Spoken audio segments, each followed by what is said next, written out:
செல்வராகவன் இயக்கத்தில் மன்னவன் வந்தானடி படத்தில் ரொம்பவே டிஃப்ரெண்டான கேரக்டரில் நடிக்கிறாராம் சந்தானம்.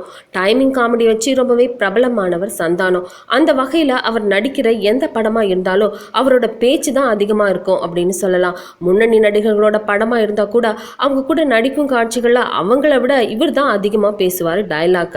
ஆனால் இப்படி தன்னோட வாயையே ஆயுதமாக கொண்டு செயல்பட்டு வரும் சந்தானம் தான் ஹீரோவாக நடித்த படங்களிலும் அதையே தொடர்ந்து வந்திருக்காரு அப்படின்னு சொல்லலாம். இந்த நிலையில் சந்தானத்தை அவரோட ஸ்டைல்ல நடிக்கவே விடலையா செல்வராகவன். என்னோட படங்கள்ல பேச்சு குறைத்து பர்ஃபார்மன்ஸ் அதிகமா பண்ணறதா என்னோட ஹீரோக்களோட ஸ்டைல், அதை தான் நீங்களும் ஃபாலோ பண்ணணும் அப்படின்னு சொல்லி சந்தானத்துக்கு வாய் நிறைய பேசுறதுக்கு அவர் அனுமதியை கொடுக்கலையா. தேவைப்படும் போது மட்டும்தான் நீங்க வாயே திறக்கணும் அப்படின்னு சொல்லி சந்தானத்துக்கு வாய்ப்பூட்டும் போட்டுட்டாராம் செல்வராகவன்.